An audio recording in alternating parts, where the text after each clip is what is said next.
ঝিলমিল, ঝিলমিল, I am sorry. তুমি চুপ করো, আমার সাথে কথা বলো না। তুমি তো আমাকে বোঝোই না অভ্র। আরে না না, আসলে তখন মাথা ঠিক ছিল না, সবাই এরকম করছিল।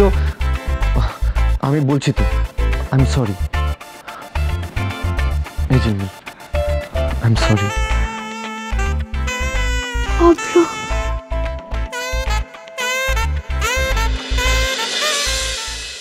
শোনো দীপ, আমার মাথা একদম ঠিক আছে না, আমার কোনো কিছু নিয়ে কোনো কনফিউশন নেই। তুমি কি এখনো ডিসাইড করতে পারছো না যে তুমি কি চাও? শ্রী দেখো, আমি তোমার সঙ্গে দেখা করতে চাই, দেখা করে কিছু কথা বলতে চাই। দীপ, আমরা স্কুল কলেজে পড়ি না, ডেট করার বয়সটা কিন্তু আমরা পার করে এসেছি। আর তোমাকেও বলছি দীপ, প্লিজ এইভাবে দু নৌকায় পা দিয়ে চলাটা বন্ধ করো। শ্রী আমি কিন্তু ডিভোর্সের কথাটা পার্থকে জানিয়ে দিয়েছি দীপ। বাড়িতে এখনো কেউ জানে না, জানলে পরে কিন্তু একটা ব্যাপক ঝামেলা হবে। আর এই সব কিছু জেনেও কিন্তু আমি এতটা এগিয়ে এসেছি, আর তুমি বলছো তুমি এখনো ডিসাইডই করতে পারছো না। ফোনে ফোনে কি সব ডিসিশন নেওয়া যায়? এই তো বেশ কিছুদিন সুন্দর দেখা করলাম, হঠাৎ করে কি হলো? অনেক প্রবলেম হচ্ছে দীপ, অনেক প্রবলেম হচ্ছে। এভাবে আর ভালো লাগছে না। দেখা করছি, ঘুরছি ফিরছি, সিনেমায় যাচ্ছি, খাচ্ছি, এভাবে আর কতদিন চলবে, কতদিন চলতে পারে বলো? আমি তোমার থেকে শুধু একটু সময় চেয়েছিলাম শ্রী। দেখো, অনেক সময় অনেক কিছু আমরা পেরিয়ে এসেছি। আর তোমার কি মনে হয় না আমাদের একে অপরের সঙ্গে কিছুটা সময় কাটানো উচিত? তোমারও তো বোঝা উচিত, যে জানা উচিত যে তোমার সেই দ্বীপ আগের দ্বীপ আছে কিনা। শুধু আবেগের তাড়নায় ভেসে গিয়ে তো বেরিয়ে আসাটা ঠিক নয়। তুমি কি আমার নাম করে নিজের মনের কথাটা বলছো দীপ? দেখেছো, তুমি আজকাল না সব কথা কিরম অন্যরকম ভাবে নাও।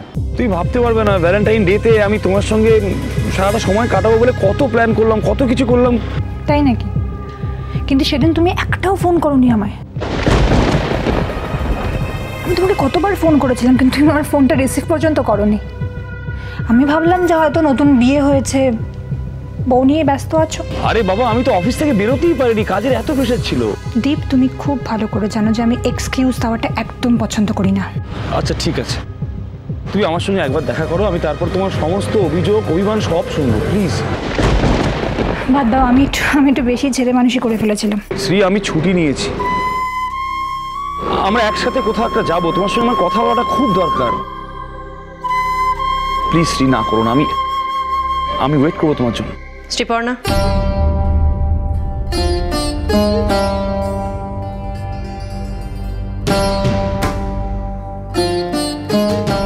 খাবার দেওয়া হয়েছে, খেতে এসো।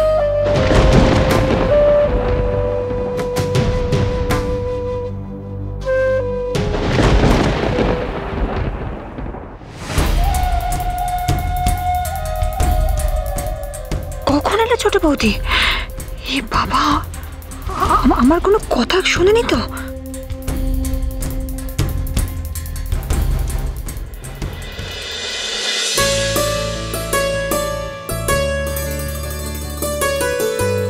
মা কোথায়? আমরা তো সব বসে বললাম।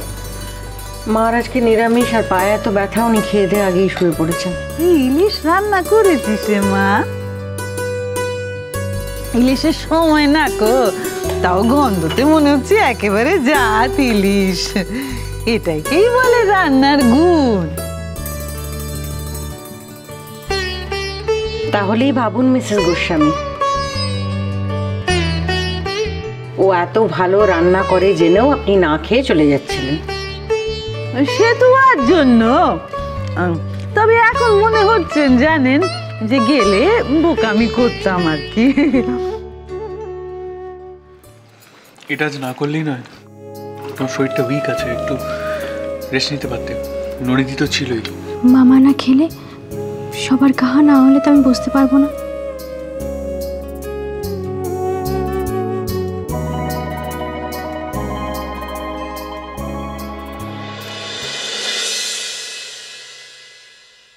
দয়ানন্দ বাবু বলুন। বর্ষাটা একবার নামুক, তারপর আপনাকে খাওয়াবো ইলিশ, ডাইরেক্ট ফ্রম পদ্মা। যে ইলিশের কথা তুই ওনাকে বলছিস দাদা, সেই ইলিশ আজকাল কোথায় পাওয়া যাবে রে? আজকাল তো ওই বাচ্চা বাচ্চা ইলিশ ধরে সব বিক্রি করছে না, হাজার চেষ্টা করলেও ও ইলিশ খুঁজে পাওয়া যাবে না। হ্যাঁ, যা বলেছেন আর কি, ওই ইলিশ অনেক খেয়ে বড় হয়েছে এমন সামর্থ্য তো আমাদের ছিল না।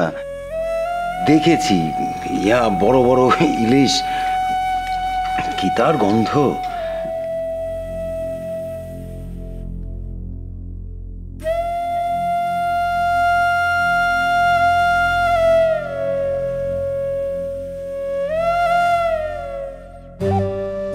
বাবাটার কোনো দিনও বুদ্ধি হবে না।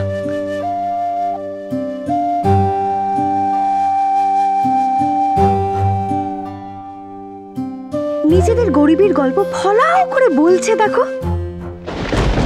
দয়ানন্দবাবু, একদম ওই জিনিসই জোগাড় করে আনবো, তারপর আমাদের বৌরানি সর্ষে পোষে দিয়ে সেটা একদম জমিয়ে রাখবে আমাদের জন্য, ঠিক আছে? কি বৌরানি, রাখবে তো? হ্যাঁ, সে যখন হবে তখন হবে, এখন একটু তাড়াতাড়ি খাও দেখি। সবার খাওয়া হবে তবে না কনক খাবে। না না, সবাই ধীরে সুস্থে খাক, আমারও তো খিদে পায়নি। খিদে পাইনি মানেটা কি? হ্যাঁ, কত ঘন্টা তুই না খেয়ে আছিস, তোর কোনো ধারণা আছে? ওর কোনোদিন নিজের দিকে নজর ছিল?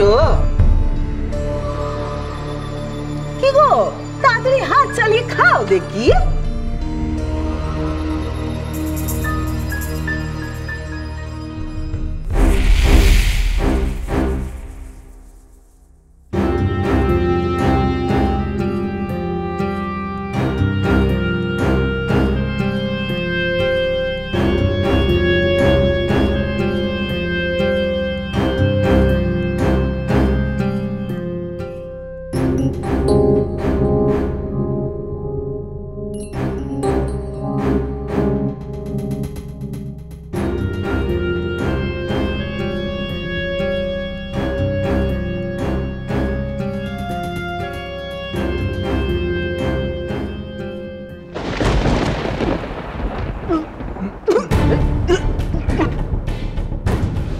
আরে ওনাকে একটু জল দাও।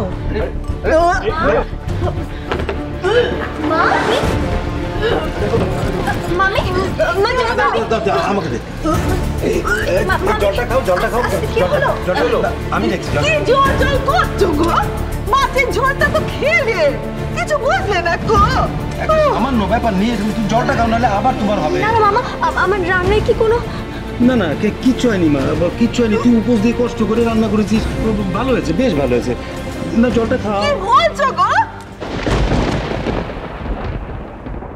তোমার ভাগ্নির রান্না খেয়ে এবার ওদের যদি ওই অবস্থা হয় যেটা আমার হয়েছে, তখন কি হবে?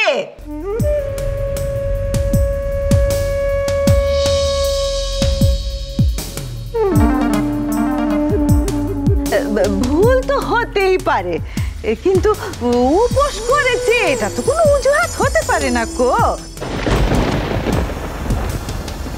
করতে গেছে কেন যখন এতগুলো কাজের লোক আছে বাড়িতে? কেউ খেতে পারবে এটা? এতগুলো লোকের রান্না শুধু শুধু নষ্ট হলো। ছি ছি ছি ছি ছি ছি ছি ছি। অত কথা না বলে সমস্যাটা কি হচ্ছে সেটা একটু বলবেন? ওটা মুখে তুলবেন না, খাবেন না গো ওটা।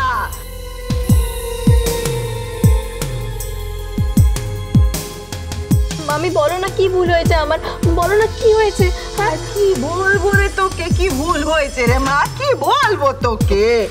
ইলিশ সোনার দামে বিকোয়, সেটা তুই পুরো নষ্ট করলি। বল বল। তুমি থামো না, মানে তুই কষ্ট করে রান্না করেছিস, আমি মুখে দিয়েছি, তাতেই হবে। না না মামা, এতে ভোজন হয় না। মামি বলো না, বলো না কি ভুল হয়েছে আমার, বলো না। আমি মুখে বলে বোঝাতে পারবো না গো। আয় আয় এদিকে আয় আয়। মামি, না মামি, এক একটা যা বাঁধাস না তুই। কি পুণ্যি করেছিস তুই, নিজে খেয়ে দেখ।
একটা সিম্পল কাজ দিয়েছিলাম। বিশু কাকা এক্সপোর্টের ফাইলটা দেওয়ার জায়গায় ভুল করে নাকি চৌধুরী গ্রুপ অফ কোম্পানিজের ফিনান্সের ফাইলটা দিয়ে চলে এসেছে। সেটাকে ইংলিশে দুটো ওয়ার্ড পড়তে পারে না। এটুকু পেটে বিদ্যা নেই ইংলিশের, আর এখানে সে এতদিন কি করে কাজ করছেন আমি জানি না।